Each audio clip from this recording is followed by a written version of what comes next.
Sir আসতে পারি? মনে হচ্ছে রুগী এসেছে। আসো আসো, রুগীকে পেশেন্টকে নিয়ে এসো তাড়াতাড়ি।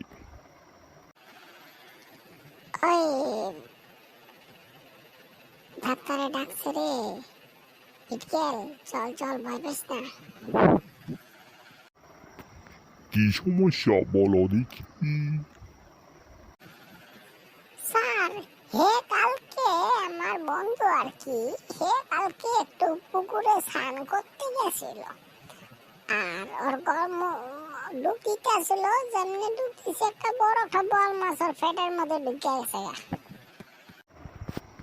এ কি বলিস রে, পেটের মধ্যে বল মাছ ঢুকলো কিভাবে রে? আর হে পুকুরে গিয়া গড়গড়া করতে লাগছিল, করে ডুব দিয়া গড়গড়া করতে লাগছে, আর গলার মধ্যে মাছটা ঢুকে গেছে গা।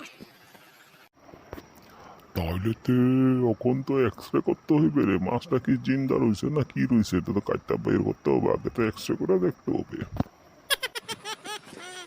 স্যার স্যার, আমি জেরক্স করুম না, জেরক্স ছাড়া হইব না। এ কি বলস রে, জেরক্স কেন বলস? এক্সরে বল, জেরক্স কি বল, জেরক্স নাকি এটা এক্সরে হে। আর এটাকে দেখতে হবে এটা কি পজিশনে আছে, তোর ভিতরে সবকিছু নিয়ে খায়া ফেলাইতেছে। বোয়াল মাছ তো এমনিই সবকিছু খায়া ফেলায়, ইমিডিয়েট তোর ওখানে এক্সরে করতে লাগবো। স্যার, বল মাস্টারে তো জিন্দা রইছে, পেটের মধ্যে শব্দ করতেছে আর গুরুম গুরুম আওয়াজ করতেছে। আমার মনে হইতেছে নারী বুড়ি সারা বুড়ি সব খায়া লেতেছে নাকি। স্যার স্যার, আমার ভয় করতেছে, অন্য কোনো উপায় দেন না। আমি গরম জল খাইছি লবণ দিয়া, কিন্তু তাও ওইটা মরে নাই। তোকে আবার উল্টা পাল্টা কে বললো ডাক্তারি করতে? এটা তাড়াতাড়ি গিয়ে এক্সরে কর, তারপরে দেখা যায় এটা কি হয়। দর্শক শ্রোতা, আজকে তো আমরা পুরো বিপদে পড়ে গেছি।